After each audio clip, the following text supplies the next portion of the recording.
Hello everyone, this is John Byrne with Poets and Quants. Welcome to our Profile of the Week from MBA Watch, sponsored by Stratus Admissions Consulting. We have a fascinating woman. She calls herself Ms. Storyteller to Data Cruncher. Makes me think a little bit left and right brain all at the same time. She graduated from the University of Melbourne with a degree in politics and communications. That's the poet side. 3.5 GPA. She anticipates a 700 GMAT. She's 27 years old. She has a Master of Arts from the University of Leeds. For the past 5 years, she's worked as a research manager in the marketing field for a global company. Her first choice school, Cambridge Judge. In fact, it's her only school. Now we're going to turn to Melisa Prevost in New York, who's going to give us a sense of what you think about this candidate. First, I think of her as a poet and a quant. So I thought that she was a good profile to pick. What I like is her projected stats. Now, we should talk about that. They're projected, and we can kind of keep that through the conversation. I do think that hitting those projected stats are probably important for her. She wants to go into product marketing from her data analytics background. And I feel like marketing is data now with storytelling, which on her personal side, she's got a great story of being a storyteller through a magazine that she started many years ago, has continued on. So she's got the storytelling side along with this data side that I think is a great match from a skill set from marketing. Now, what about Cambridge Judge? That's a one-year MBA program. I'm imagining maybe she works in London. We're not sure, but she has her master's from University of Leeds.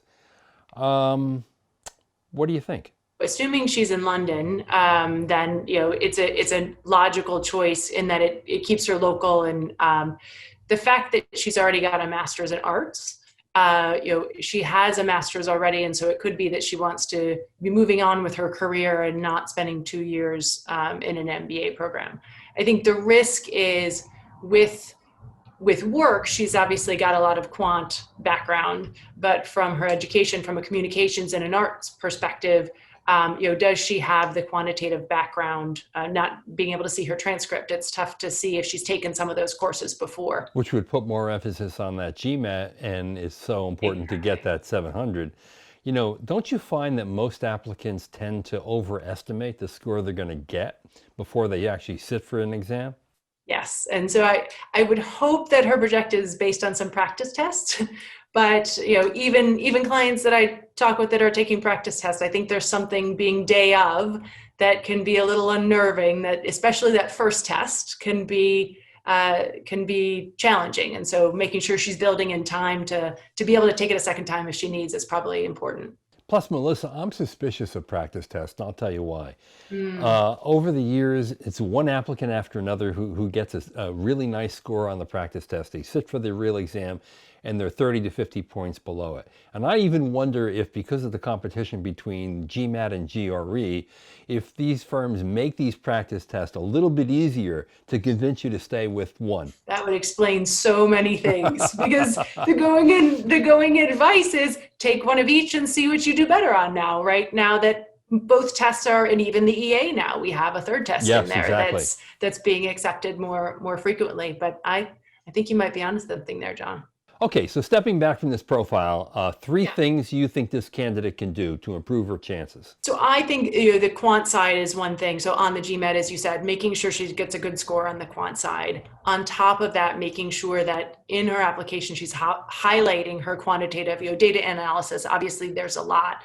Having a recommender talk about her ability to be quantitative is important, because of course anyone can say that about themselves, but to get a third party to really validate that is important. The second piece is she talks about wanting to go into the tech industry in Indonesia.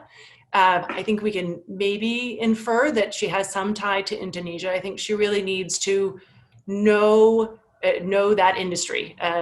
Judge has a student from Indonesia now, based on their class profile, but she's going to need to be doing a lot of research and show admissions that she knows that industry, so that she can place herself in that industry, because I don't think there's probably a lot of on-campus recruiting coming from Indonesia to Judge.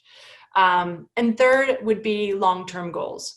where, she has a very solid short-term goal, but where does she want that to take her long-term? Is it a chief marketing officer, a chief product officer? Really kind of talking through that trajectory of where she wants to go.